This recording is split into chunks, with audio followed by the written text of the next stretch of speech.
Mr. A on the mix. No It's your man. boy Abson on the beat.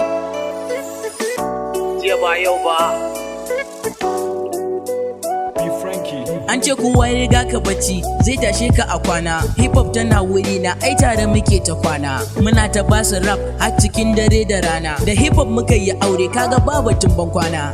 Jiya ba yau ba na faɗa da su nake. Mu famous a wanga harka ai sun san da mun daɗe. Lokacin na fara rap su kan wasan ƙasa suke. Masu goya musu baya su ma gaban su nake.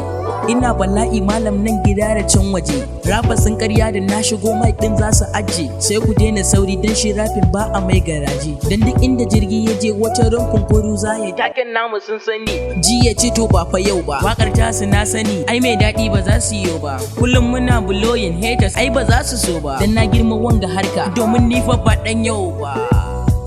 Domin ni fa ba dan yau ba. Freestyle chef.